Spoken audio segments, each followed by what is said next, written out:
saying that I'm not going to mince my words. My view is what I call inequality junkies. People who are obsessed about inequality are actually despicable people. At least their values are despicable, and I'm going to explain why. Because people who obsess about inequality do not care about the poor at all. And I'm going to make a case for that. They are actually heartless and uncaring, and what they want to do is pull down the rich, even if it means intensified destitution for the poor. So that's going to be my thesis. I'm going to argue that there is a moral and ethical and sociological problem with concerns about inequality and obsession with inequality, especially the current one, which has taken off like a sort of crazed global, or at least global. It might just be confined to a few intellectuals, incidentally, but nonetheless it is presumed to be some kind of crazy global concern about inequality. So we're going to look at some of that, and I'm going to be very critical, and I'm not going to be apologetic about mincing my words. And if you are yourself an inequality junkie, well, it's bad luck. This is your opportunity to leave, because I'm going to be quite insulting about that. So my basic thesis is that that people are concerned about inequality is, while they're really not concerned about inequality, they're obsessed with wealth. They talk endlessly about the rich, how much they have, what percentage they have. They never ever talk about what is happening to the poor. Are their living standards rising? Are they better off? Do they have access to technology, healthcare? Is their life expectancy, their literacy? There is no attention at all. And in Piketty's 800-page or whatever it is tome, I didn't read it verbatim, but I searched through it to find out, is he interested in the poor? Does he have anything to say about the poor? Does he analyze the condition of the poor and how it's changed? The answer to that is conspicuously no. And in fact, he's a sort of latter-day Marxist, people would say.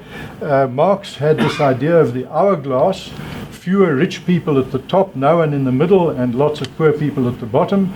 Piketty has got a new kind of model, which is that there's a little speck at the top, and what happens beneath it is almost kind of irrelevant, doesn't really matter. The reality is actually there's been a sort of oval, a football, a rugby ball, with a growing middle class and not the hourglass effect that was predicted by class struggle. So they're not interested in poverty, and I'm going to make the case for why I say that, including Piketty. And I don't want to obsess with him. Neither Vivian nor I are really talking about him, but about the whole issue of inequality. I'm also not going to be South Africa specific the way Vivian was. I'm going to talk about the concept in global and generic and abstract terms. So they don't care about the poor, and we're going to see to what extent they don't care about the poor. And they want to destroy the rich at the expense of the poor. So it's a kind of weird and bizarre hatred of people who succeed. There's no analysis in Piketty about, or the others for that matter, in why do they succeed? Why are they wealthier? Why are they richer? Why do they have higher incomes? There's not even much of a distinction, as Vivian drew attention to, between wealth and income. So, is it somehow unfairly acquired? It's just presumed that if it's not equal, it must be unfair. And I'm going to make the case that it's actually the poor who decide how rich the rich are. They're the ones who decide whether to go shopping at Pick and Pay and make Raymond Ackerman rich. It is not Raymond Ackerman who decides to be rich. It is the people who shop at Pick and Pay who decide he should be rich, namely the poor. The low-income groups are the ones who vote with their rands for the rich. And they do it mostly, by the way, not for chief executives, who they do vote for with their rands, not only by how they shop, but also how they vote, for example, as members of boards of directors. The biggest investor on the Joburg Stock Exchange is the PIC, the Public Investment Corporation. In other words, civil servants are the ones who choose the CEOs and decide what to pay them. The greediest CEO in the world cannot increase their income. Only the person who pays them can increase their income. Who is that? That is overwhelmingly institutions. Who owns the institutions? It's trade unions and policyholders and of insurance companies and medical schemes and the like, largely. So I'm going to try and interrogate these issues, and they ignore where in the world and times in the world, this is important, in the same country at different times, poverty gets alleviated or intensified. For example, Argentina is the seminal case of a country that was once one of the wealthiest countries in the world and then became one of the poorest countries in the world. There is very little analysis of what made the change. Piketty assumes that capital in this sort of ultra is a kind of a macroeconomics fundamentalist. He's sort of like, there's capital. He doesn't actually say who actually has it and how it's broken up. There's just this capital as if it's a sort of individual, and then there's the poor as if it's an individual. No attention paid to the dynamic nature of people and individuals and companies moving in and out of it. For example, of all the companies on the Fortune 500 list, in every 20 years, almost all of them have disappeared and others are on the list. So that dynamic nature of companies coming and going, wealth coming and going, is largely ignored. But places and times where and when the poor rise from poverty, again, virtually not mentioned. Over 1 billion human beings in the last 20 years have risen spectacularly from being amongst the poorest people on the planet, in largely China and India, but also in some other Asian countries, and increasingly in African countries. Billions of people have spectacularly rising living standards. This is not celebrated. There's no question of why has it suddenly happened? Why has a country like India, that was one of the poorest places on earth for 50 years, suddenly now has one of the world's highest growth rates, and billions of people are rising out of destitution? No question is asked. What explains it? What changed? Isn't that what we should be finding out and doing? There's no interest in it. It's as if it hasn't happened. That billions of people with spectacularly rising living standards, the whole poverty obsession, inequality obsession, is as if it hasn't happened. They have no interest in the poor at all. And I can't state that strongly enough. It's as if they don't exist. And when the poor are better off, there is no inquiry into, not even an acknowledgement that they are. They're not even being watched. They're busy watching the 1%. It's not even the 1%, by the way, it's the 0.1% of the top. That is the obsession. No interest or care whatsoever for the poor, which we're going to see in a moment. So they ignore the causes of prosperity. All they say is that the amount of people who have a lot of it is bad. That's somehow immoral. There's somehow something inherently wrong. No matter how they got it, no matter were they dishonest, did they cheat anyone, did they do anything unfair or unjust? It's just that it's just sort of inherently wrong for some people to have wealth. It's sort of just, that's it. There's no argument as to what makes it wrong. It's just somehow wrong by its nature.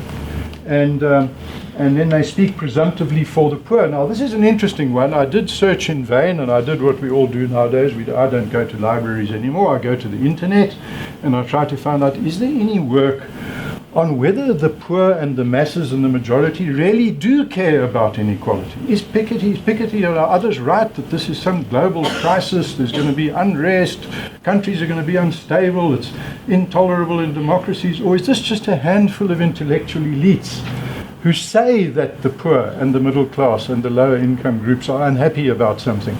I don't know, but what I can do is give you some casual observation, which is I do know that they love celebrities, but the Oprah Winfreys and the Tiger Woods and the soccer stars and the golf stars and the Angelina Jolies and so on of the world, who are earning much, much more than the top CEOs, up to 10 times more. People love them. They watch their shows, they go to their performances, if they, the pop stars and the rap singers and what have you. So I don't see any evidence that the masses don't like the rich. It seems to me they love the rich. They love soap operas. In fact, it seems to me that other people's wealth is what's called in economics a positive externality. It's not a negative externality. The wealth of some is a pleasure to the majority, not a distress. So I'm not sure that this idea that lots of people are upset about inequality really is an issue. I think this may be a few intellectuals who pretend to speak for the poor, and I don't see any hard evidence either in psychological or sociological research or casual observation of the world that there's any truth in it. it seems to me that we can't find evidence that the masses don't like their heroes to be enormously prosperous, and when they go and shop at Pick and Pay, I don't think the people filling their shopping carts are terribly distressed and anguished about the fact that Raymond Ackerman is a multi-billionaire, or the Waltons if they go to Massmart, what's the Waltons one? The Walmart. So the people who go shopping at Walmart, they are the masses. And are they there feeling miserable and upset and angry that they are buying from the Waltons and make them even richer? It seems to me no. It seems to me there's no case to be made for that. On the contrary, they smile at the cash register and say, how are you today? Pay their price and go home and feel happy with what they've bought. I don't think they care a sausage about how wealthy the Waltons got in the process. That seems to me to be the case. So I want to say that the people who obsess about inequality are obnoxious. It is an obnoxious and inhumane and cruel conception to obsess about the rich, to want to destroy the rich, and never show the slightest interest in the poor at all. They don't write about it, they don't analyze it. When I say they, I haven't obviously read all of the many thousands of articles on inequality, but I've read a great deal. And I searched in vain for any evidence that the people who carry on about inequality even notice the poor. It's as if the poor don't, they're just some amorphous, nasty thing out there, the poor. And all they're interested in is, in fact, obsessed about is the rich. So people concerned about the poor, people who really do care about the poor, as opposed to the people who care about inequality. These are two very different people, that's what I'm saying. People who care about inequality don't care about the poor.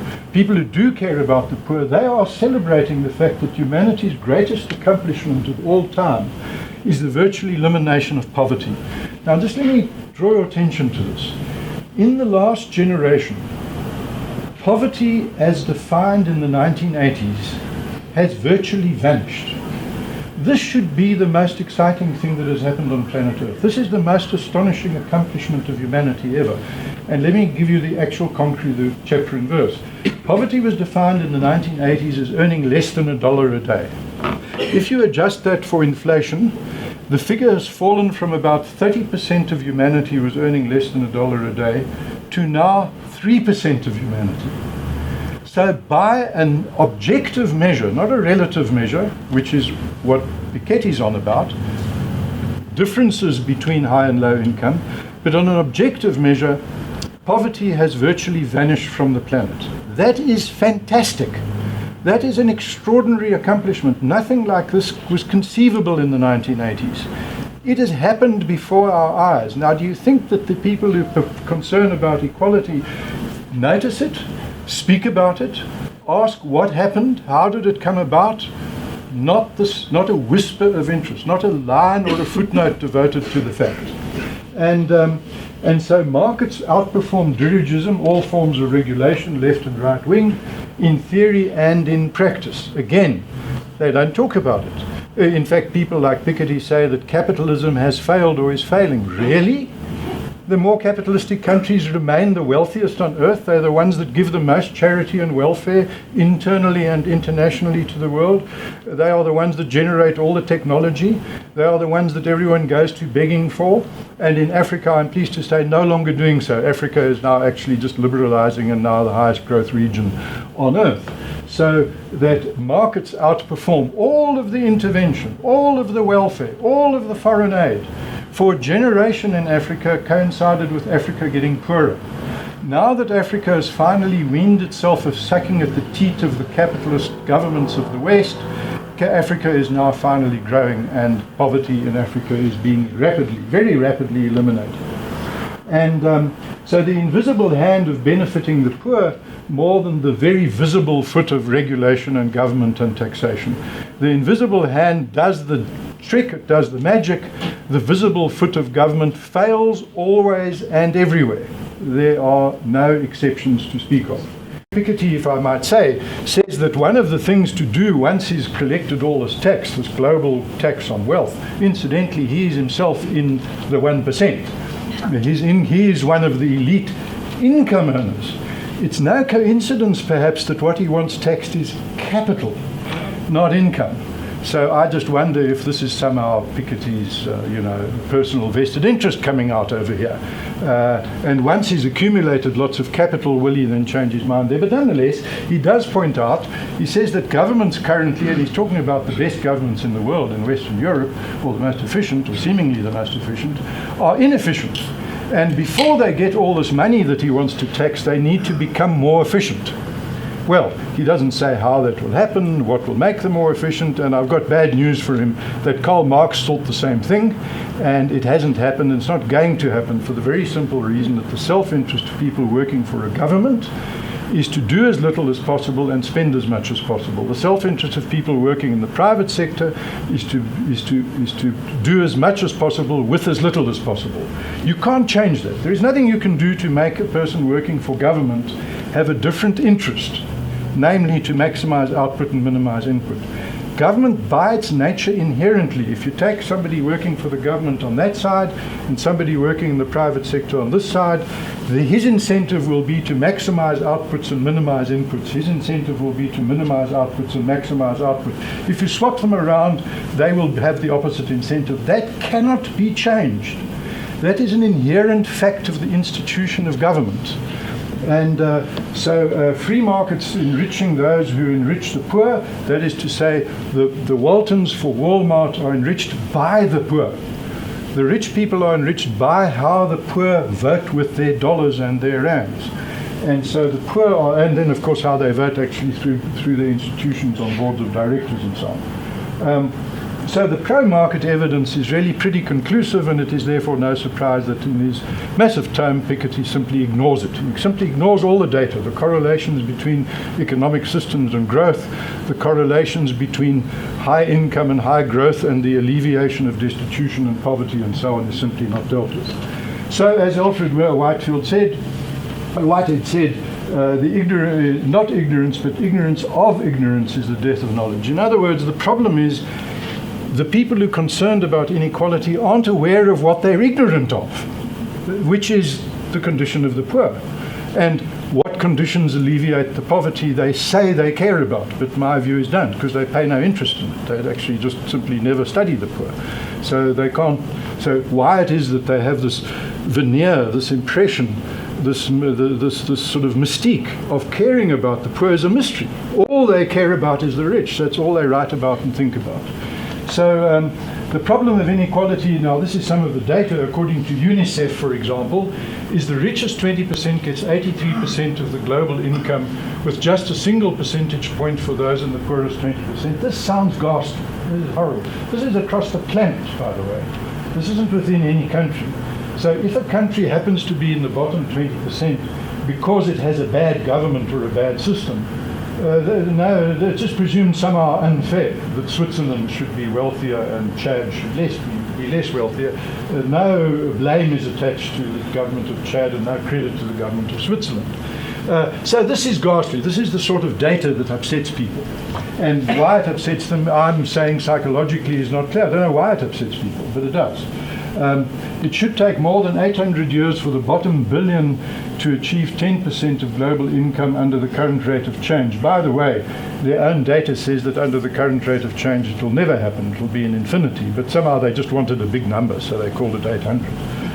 It's not any mathematical or econometric or any validity. Also disturbing is the prevalence of children and young people in the poorest income quintiles, as approximately 50% are below the $2 a day international margin. By the way, what happened is when everyone in the world became wealthier and ceased to be poor by $1 a day, they just said, well, let's redefine poverty as $2 a day. And when they have $2, it will be $4, and so on and so forth. So you will just always just shift the goalposts and just always be able to declare people to be poor. But please note that young people and children are amongst the poorest. Well, there's two ways in which they're amongst the poorest. Firstly, a young person living in your private home, if you have children, has zero income and by definition is poor, even though they might have the world's highest living standards and might be going to good schools and be living well and get good medical care, but they are considered poor because they have no nominal income. The other thing is, of course, is that people they move in and out of income groups. So young people are the majority in the bottom 20 and old people in the top 20 quintile. or decile, or whatever you want to measure. Well, why? Well, surely it's not a complicated mystery. It's because people start off with low incomes, they acquire skills and get promotion, and they end up with high incomes. Most of the people who start in the bottom 20 end up in the top 20 in their life. So it's not a static group. It's people moving through and up into the top 20. So again, these macroeconomic analyses presuppose these groups to be static and completely ignore the reality of dynamic, even when they stumble upon it. It was Bertrand Russell who said, during the course of life, people frequently stumble upon the truth, but they soon pick themselves up and press on. Well, this is what happens here. They stumbled upon the truth, young people are poor, but they pick themselves and press on without actually saying why are they amongst the poor, for very obvious reasons. And then, of course, when you get very old and you're no longer earning an income, all of a sudden you're supposedly poor again, even though you might have a big inheritance and a pension, and you might be living with your children. So income, as Vivian pointed out, is not necessarily a measure of how well off you are, even though the Gini, that's all it looks at. It doesn't look at why or how or the breakdown or anything like that. So let's move on. So what happens is people are concerned, upset about unequal wealth, and they're not concerned about equal poverty or destitution or misery. They would prefer equal misery.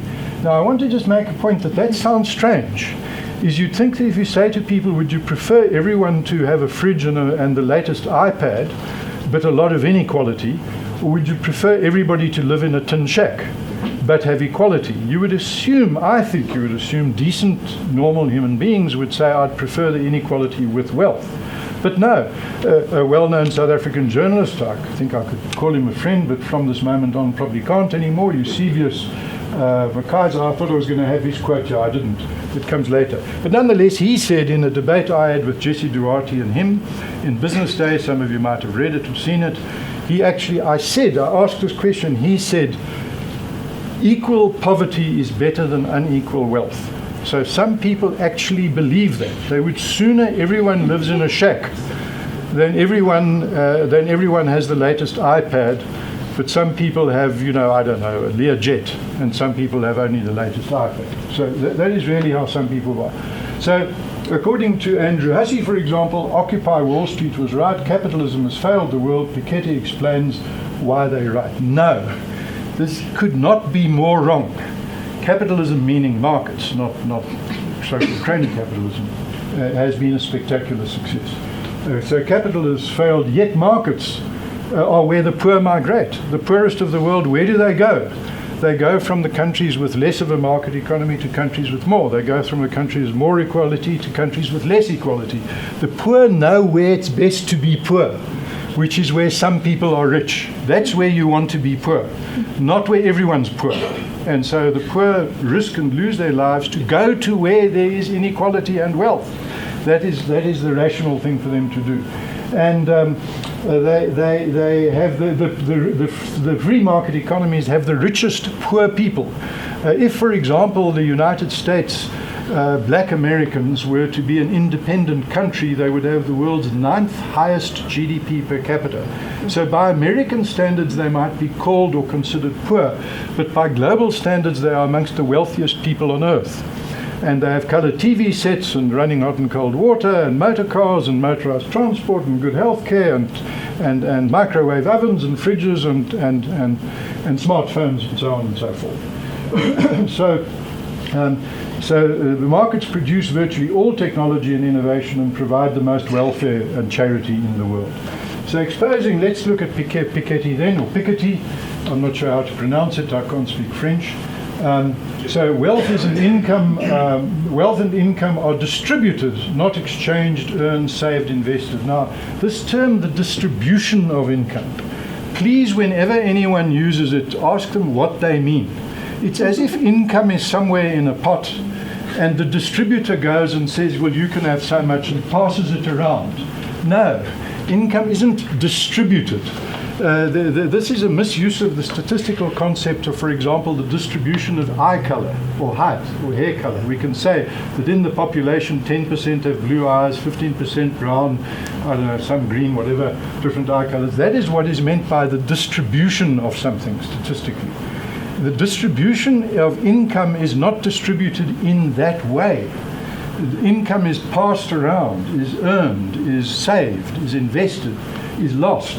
So the distribution of income, the term itself is a misnomer, and is used in this literature as if it has some statistical validity, which it doesn't. Capital performs no function according to Piketty. And reducing it would entail no penalty. So he just wants to have less capital. There's too much capital. He says capital is accumulating faster than growth. There's too much capital. There should be less. What is capital? Capital is machinery, jobs, savings, technology, investment. And he wants less of it, and his assumption is that he doesn't seem to think capital matters. Capital isn't to him even a significant factor of production. Nothing will be worse off if there's less of it. We should simply reduce the quantity of it. We should take some capital and give it to people who don't have capital, who will then have revenue and income, and it will no longer be capital, and somehow this is going to make society a better place. Well, it will be a more equal distribution of poverty. That's all that it can possibly accomplish. It cannot possibly accomplish more. If you take away capital and turn it into income and consumption, you have to be in, not even the long run, in the short and medium run, worse off. You have to have lower living standards. So billions arising from destitution is irrelevant, not mentioned, not celebrated, not explained, not bothered about. They cherry picks the definition, but he doesn't even use, I don't think, the definition of Gini coefficient. He has his own definition of inequality because the real definitions, the standard ones, don't suit him. Top and bottom quintiles, deciles, quartiles, and Gini and other measures that were referred to. He himself is part of the 1%, and I think therefore duplicitous, and he ignores the problem of celebrities. No one ever talks about why are celebrities never criticized for being rich, only CEOs. Why is Oprah Winfrey not said to be too rich? Why is the amount she has not unfair to me? For example, I'm willing to do the show. I'm also willing to run goldfields. You know, I volunteer myself at a fraction of the price. No one takes my offer. I don't know why. I don't know why they don't. You know, I will play golf. They don't need Tiger Woods. Why do they always want him? I will do it at a fraction of his price. I'll pay for the World Cup soccer, the whole lot. Count me in. I come at a big discount, I promise you. So they recycle debunked Marxist myths and nonsense. But the world is presumed to be dangerous because of inequality. No explanation as to why it should be dangerous at all. What is dangerous about it, especially if the incomes of the poor are rising? So by destroying capital, this is where we get onto the pictures. I'm going to have some graphs later. It needs entrepreneurs, people who look the other way, people who do something differently. These are the people he wants to punish. Everyone is looking in the same direction. These are the people somehow who should be better off, but with no means to make them better off. And so let's look at why is it, the gap, the inequality socio-psychology. People worry about the income gap. The income gap I want to discuss. What is it about? They prefer equal misery to equal wealth, and this is where Eusebius McKaiser actually says so in print, readily available, everyone can read it. He would prefer everyone to be destitute than for everyone to be wealthy, but some more wealthy than the others. And why? I mean, it's interesting. I can think of no reason. I've actually thought about this and discussed it with some of you in this room at some length. Why do people care about inequality? It's to me a mystery, but all I can think of, it's a kind of crude Darwinism. Under Darwinism, it's not a case of whether you're well off. It's a case of where you are in the pecking order. So you can be a perfectly healthy antelope in the Kruger Park, or a perfectly healthy lion, but the one who succeeds is the one who actually wins and dominates. So Darwinism says that it doesn't matter whether you're well off, it matters where you are in the pecking order. That's who gets laid and that's who leaves progeny. Okay, so that's all I can think of. I can't think of why else it matters how rich the rich are. It's some kind of weird belief that somehow they need to be pulled down in order somehow to elevate you or your friend or somebody. Actually, it's a very interesting to me psychological question. I can't find psychology on it. It's quite strange. You'd think that since people worry about it so much, they're so obsessed about it, this would be of great interest to psychologists. Why do people worry about it? Economists really just think it's fine. It's an incentive and a motive for people with less to want more if you can get more. So to economists, you must have inequality in order to have progress. It's a requirement. It's a precondition. If you don't have inequality, there will be no incentive. There will be no motive. And so to economists, it's not an issue. But psychologists ought to be interrogating this question, and they don't. Rich and negative externality, I've suggested no. If you look at celebrities, fiction, movies, novels, soap opera, it's all where the ordinary people love the rich. They celebrate the rich in ways I don't also understand, frankly. I don't understand why people love the rich so much, but they seem to. And they buy from them, they work for them, they want their jobs, and they are the ones who actually decide how much the CEOs earn. Not the CEOs. The CEOs have no say in the matter at all. They just simply get made offers, which they accept or decline. So poverty is a relative term. Millionaires are poor compared to billionaires. So if you define poverty as simply being less rich than some people, well, that's actually what they're doing. They're just redefining poverty till eventually everyone in the world will be living in very comfortable conditions and they will still call them poor. Well, that's a meaningless term, and it's actually just sophistry. If you mean by poverty something more like absolute poverty, what's called sometimes grinding, or absolute, or destitution, or indigence, those are terms that actually describe the human condition. And in those senses, the poor have been alleviated. Destitution, grinding poverty, absolute poverty have been getting less and less and less at a spectacular rate, which should be celebrated, and we should try and understand how that came about. In the 1980s, poverty was defined as $1 a day, adjusted for inflation, and 30% of humanity has fallen down to 3%. A spectacular accomplishment. I mean, there should be sort of like, I don't know, World Cup celebration or something about the elimination of destitution on the planet, or virtual elimination. I mean, surely this should be of interest to people who care about the poor at all. Money buys more. The same amount of money gets you much more stuff.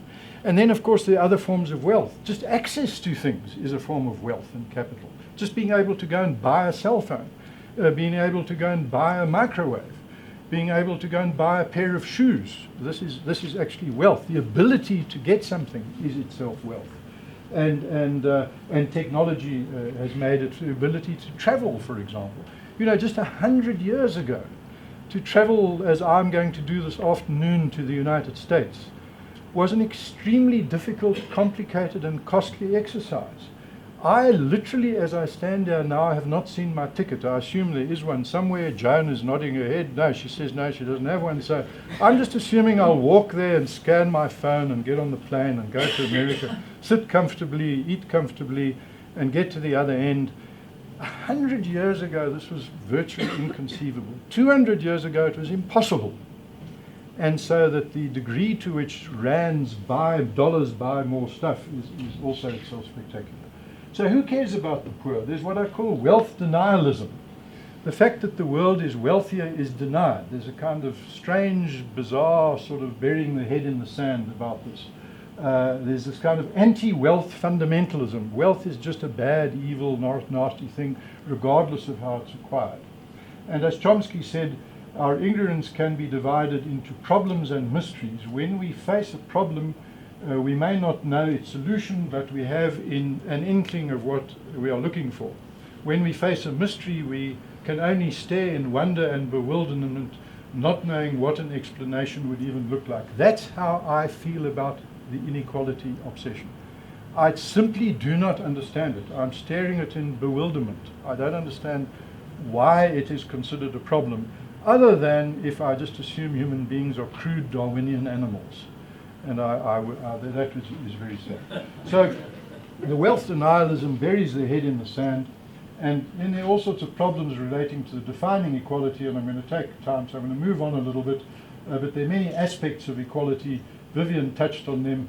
People's endowments, for example, are they healthy? Are they income, monetary income, or capital is not actually a significant or important measure of equality or an explanation. For example, how do you define it? Are these birds equal? I bet I can tell you which one's going to get the higher price at the pet shop.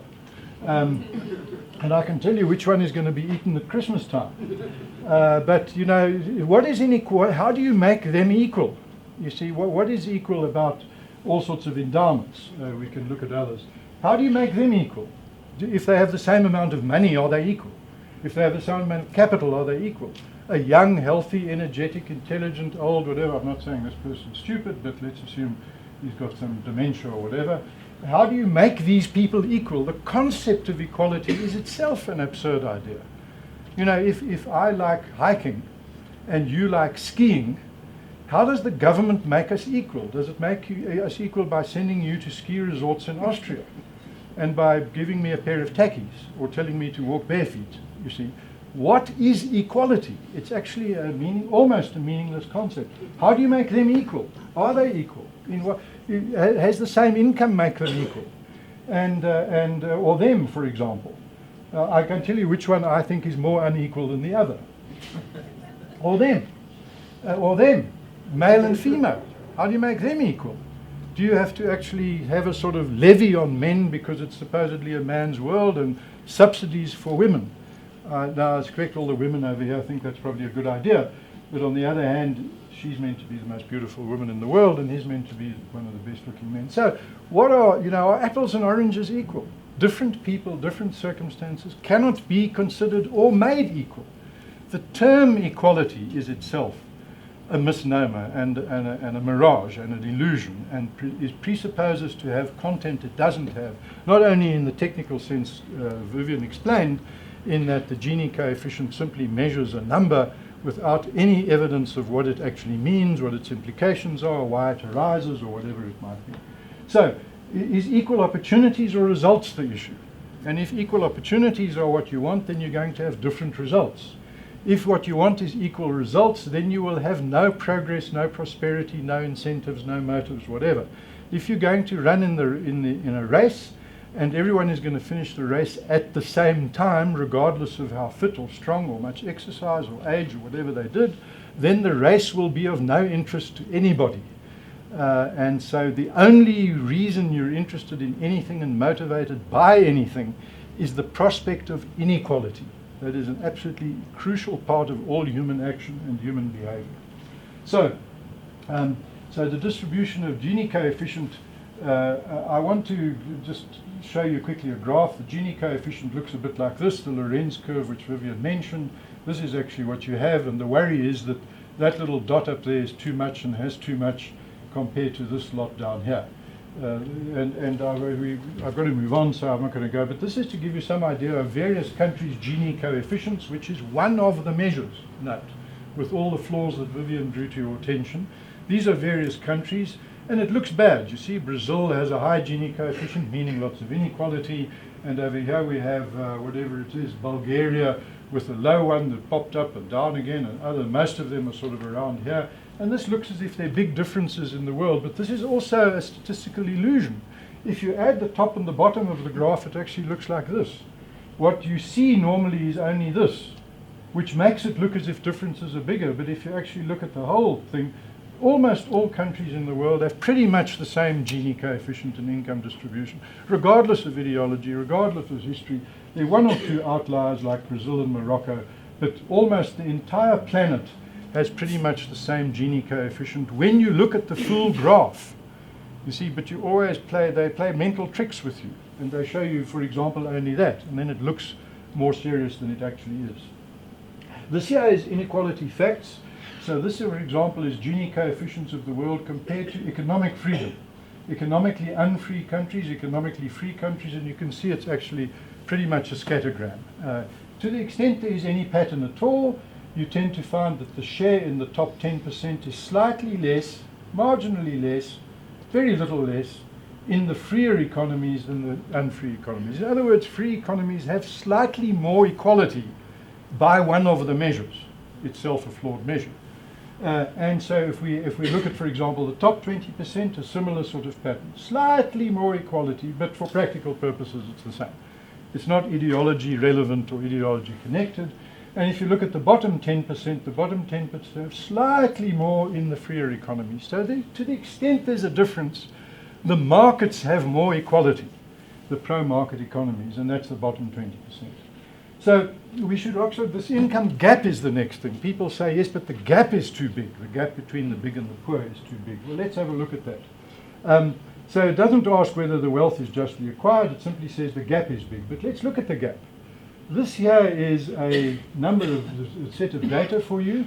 And what we look at is if the poor and the rich grow at the same rate, 20%, this is what happens to their incomes.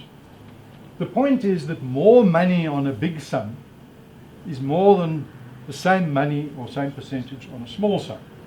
So that growth, people getting richer, necessarily results in the gap getting bigger if they get richer at the same rate. So the same rate of growth for rich and poor means that the gap grows. Now, if you don't want the gap to grow, then you must say, I don't want people to get richer. It's really that simple. Now, what would have to happen if you want the rich and the poor to grow at the same rate? So, if we say that the rich have 10,000 to start with, the poor have 100 to start with, if the poor grow at 1,000% and the rich at 10%, then the gap will stay the same. So the idea that you can reduce the gap and have growth is an illusion of arithmetic. It's statistically, for practical purposes, impossible. So all prosperity increases the gap. So whenever you hear anyone talk about the income gap, please realize it's nonsense. That if you must increase the income gap if you want things to get better. So equality junkies just evade reality. And this is where I said I'm going to show you some pretty pictures. This is really what's happening, is that the people believe that by pulling down the rich, you can help the poor. No. Pulling down the rich does not lift the poor. This is just simply statistically, factually. This isn't an opinion, this is just a reality. And prosperity denialism, just ignoring what's happened in the world, not mentioning it, muzzling it, not reporting it, not investigating it, not inquiring into it, the fact that the world has seen this unbelievable alleviation of destitution. Spectacular, astounding, has taken place. The redistribution by coercive exchange means you oppress some and you benefit others. Necessarily, you can't do it otherwise. Whereas market exchange is simply a voluntary trade. And both sides benefit. No one gives or gets without wanting to and without thinking they themselves are better off. All market exchanges, whether it's from Walmart or from a corner cafe, leave both sides better off, otherwise the exchange would never take place. All labor agreements, everything that is ever done voluntarily, in the opinion of those doing it, leaves them both better off. You can't then call the outcome unfair or unjust. Then the rich serve the poor. The rich are rich because they give the poor stuff, jobs, incomes, goods. And power produces patronage. When you're the one who to decide, then some people are going to get less than others. In other words, power promotes inequality, but it promotes unjust inequality because it promotes favoritism and discrimination of the kind Vivian mentioned, why you are more likely to get discrimination in the government service than in the private sector, because in the government service you pay no price for discriminating. There is no penalty for making wrong decisions. In the private sector, the penalty is losses and insolvency. So if we cannot distribute wealth equally, some people are going to get it and others aren't, and that is as it should be. That is desirable. And holding back the rich again is not going to let the poor get any better off. The poor migrate in the world to where the wealth is. Never forget that.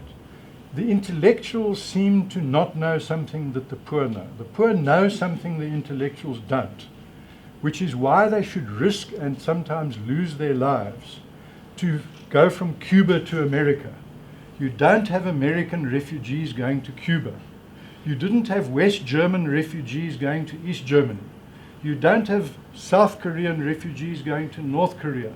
migration of the poor is always in one and only one direction, from the places where there's less of a market and more equality to the places where there's more of a market with more inequality. The poor want to be where the rich are for a very good reason. They know that that's where they will be better off. And so in summary, my last slide, unrelated terrible triplets, poverty, unemployment and inequality, they're always lumped together as a sort of cliche, as a platitude. They have little or nothing in common with each other. On the contrary, they might actually be in conflict. That which causes more employment and reduces poverty may well be that which increases inequality. So that they lump together as if they are, as I say, these terrible triplets, but in fact they are unrelated. Inequality is ambiguous and inevitable. We don't know what it means, and poverty and inequality are symptoms or unrelated to each other. And wealth doesn't cause poverty, which is the basic thesis that we have here, is that somehow the wealth of some is a bad thing, and that explains why some people are poor. Quite the opposite. The people who are wealthy because they've improved conditions for the poor. Otherwise, they wouldn't be wealthy. You know, whether it's Oprah Winfrey or whether it's Raymond Ackerman or whether it's Bill Gates, the only way they can get wealth is by making the poor happier. That's how they got their wealth, and they should be applauded for that. And only inequality motivates people. And why does it matter? Is it crude Darwinism? And again, as I say, that is one of the great, to me, one of the truly great mysteries is why people obsess so about inequality. Inequality junkies don't care about the poor, and I'm not going to let you forget that. They do not care about the poor. And there is no evidence that they care about the poor. Read their literature. They do not care. I really mean it. They do not care about the poor. And I'm not going to let you go away. If there's one thing I want you to remember, it's that when people talk about inequality, it is because they don't care about the poor. That's how they feel about the poor. And that should not be forgotten. So frankly, my dear, I don't give a damn about the poor is what they say. If you do care about the poor, then you ask a different question. Where are things improving for the poor? Why are they improving for the poor there? And shouldn't we have a party to celebrate the fact that poverty, as defined objectively by a unit of measure, has virtually vanished from the planet and is rapidly disappearing in the 3 or 4% that still endure it. So with that, thanks for your attention.